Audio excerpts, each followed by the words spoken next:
अपनी कुटिया में बैठ करके कीर्तन गाते, पद बना बना करके रचना करते, और श्री ठाकुर जी चुपचाप खिड़की से निकल करके आते और सूरदास की कुटिया में अधर आकर के बैठ जाते और कोने में बैठ के थोड़ी पे हाथ धर के चुपचाप सुनते सूरदास जी को। एक दिन ठाकुर जी जा रहे थे राजभोग आरती के बाद, इतने में श्री जी आ गई। कहां जा रहे हो? ठाकुर जी कहीं ना ऐसे जा रहा हूं डोलवे। नहीं नहीं सांची बताओ कहां जा रहे हो? ठाकुर जी बोले कहीं ना एक भक्त है वहां के पास जा रहा हूं। श्री जी बोली मैं चलूंगी फिर तो। ठाकुर जी बोले श्यामा जी आप रहने दो, आप यहीं बैठो, मैं ही अकेला हो हूं। श्री जी बोली अगर मोए ना लेके गए तो मैं गुसाई जी से शिकायत कर दूंगी कि राजभोग के बाद तुम कहीं चले जाओ और गुसाई जी खोज करो जी कहां जा मैं। ठाकुर जी बोले श्री जी आपके चरणों में प्रणाम करूं, आप मेरे संग चल दो, पर गुसाई जी तो शिकायत मत करियो मेरी, लेकिन एक बात को वचन दो। मैं बोल कहा उत्थापन आरती तो पहले आमेंगे हम दोनों वापस, मां रुकवे की मत करियो बात। आप बड़ी भोरी हो, बड़ी सहज हो, और वैष्णव चाहे कितनों दीनहीन हो, कितनों भावबार हो, वहां पे कृपा करवे की मत सोच लियो। आपको तो मन है जाए यहाँ पे सब लुटाए दूं, सब दे दूं, ऐसे मत करियो। चुपचाप जानो, चुपचाप आनो है, और मैं इशारा कर दूं तुरंत उठ के आ जाइयो। श्री जी बोले हाँ मैं आ जाऊंगी। ठाकुर जी हाथ पकड़ के श्री जी को ले गए सूरदास जी की कुटिया में। सूरदास जी गा रहे हैं के सर तिलक मोतिन की माला वृंदावन के वासी,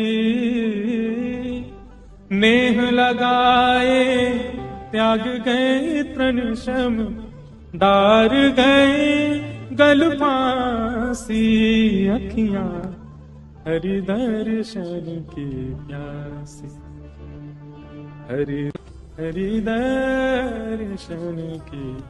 ठाकुर जी बैठ के सुन रहे हैं मंद मंद, श्री जी के नेत्रन से आंसू गिर रहे हैं। ठाकुर जी धीमे धीमे पहुंचने बोले श्यामाचू हल्ला मत करियो जी, जग जाएगो, और जगह को कहा हमें पकड़ लेगो, जान नहीं देगो, और फिर यहाँ पे कृपा कर दी तो फिर सबन पे करनी पड़ेगी, हमारे रो मत। बिल्कुल सूरदास जी ने अपनी लाठी उठाई और उठ करके अपनी कुटिया से बाहर जाने लगे।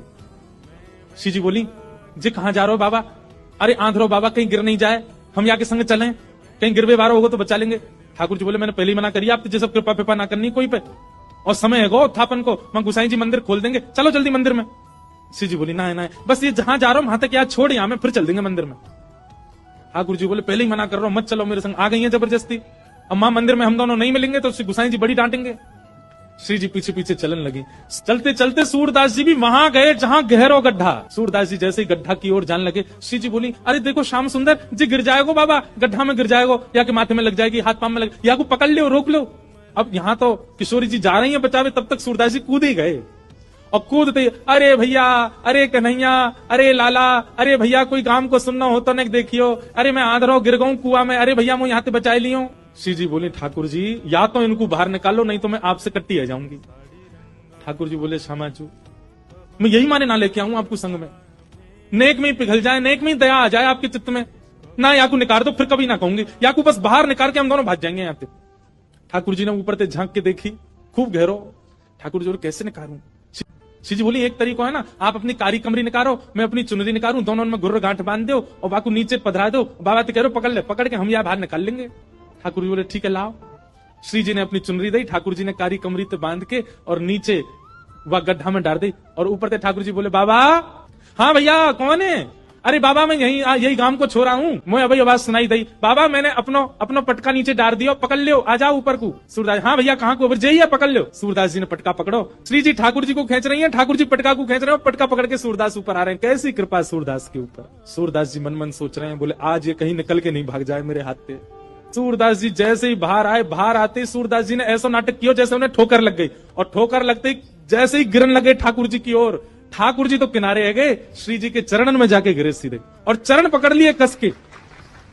अब जैसे ही चरण पकड़े सूरदास जी ने, ठाकुर जी ने श्री जी को हाथ पकड़ करके जोड़ते खींची, तो सूरदास जी के हाथ में किशोरी जी की नूपुर रह गई, और किशोरी जी को लेकर ठाकुर जी भाजे, वो जल्दी चलो बाबा पकड़ ले को।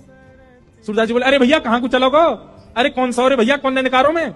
ठाकुर जी चिल्लाते जा रहे बाबा मैया बुला रही फिर आऊंगो।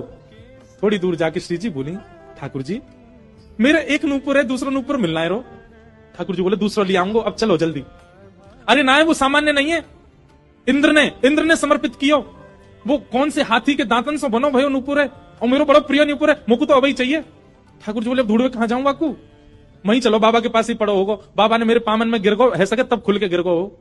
ठाकुर जी लौट के आए, ठाकुर जी लौट के आए, ठाकुर जी गए बाबा अरे भैया तू आगो, अरे मैं जो कह रहा हूँ मेरी एक सखी आई संग में, बा को नूपुर यहीं गिर गो, आपने देखो। सूरदास जी अपने बगल में दबा के बैठे। सूरदास जी बोले ना लाला मैंने तो ना देखो। बाबा आपके हाथ में लगता रहो बगल में, यही तो है मेरी सखी को नूपुर। अच्छा जे बोले हाँ ये, अरे जे तुम अभी अभी मिलो यहाँ पे। बाबा दे दो ना, ये मेरी सखी को नूपुर है। लाला जे नूपुर अगर मैंने तोय दे दियो और कहीं बाद में कोई सखी वास्तव में आके मुझे बोली बाबा मेरा नूपुर देखो का, मैं कैसे पहचानू कि वो सखी तेरे संग है?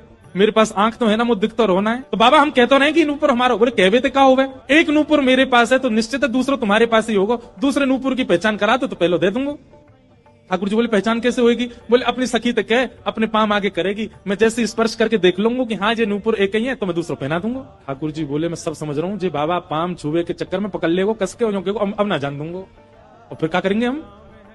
श्री जी बोली कोई बात ना, मैंने अरे नहीं श्री जी आप पीछे रहो, मैं दूसरा दबाई दूंगा, नाम हो तो वही चाहिए जो सूरदास के हाथ में। श्री जी आगे बढ़ गए, लो बाबा नूपुर देख लो।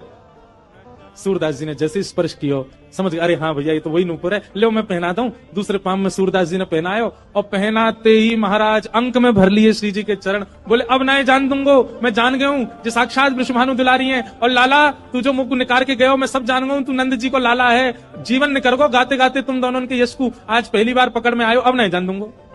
ठाकुर जी ने खूब खेची पर श्री जी नहीं छोड़ी सूरदास जी ने। ठाकुर जी बोले बाबा तू जो कहेगो सो करेंगे, जे बताओ करनो कहा है, तू कैसे छोड़ेगो? मैं नेत्रन से आंध हूं, मुंह दिखे ना है, पर मैं आपसे एक ही वरदान चाहूं, मेरे एक नेत्र में सदा श्री जी और दूसरे नेत्र में सदा आप विराजमान है जाओ, आपके नित्य दर्शन मुंह को होयो करें, बस यही वरदान दे दो। प्रिया प्रियतम दोनों ने युगल रूप में खड़े है करके सूरदास जी के नेत्रन पे हाथ धर दिए और कही सूरदास खोल के देखो। आज सूरदास जी ने पहली बार नेत्र खोले और शामा शाम के युगल प्रत्यक्ष दर्शन उनको है। फिर दोनों से प्रार्थना करिए बस एक वरदान दे दो, कहा मुझे फिर से अंधो बना दो, अब आप दोनों दिख गए, अब दुनिया में और कोई को नहीं देखना।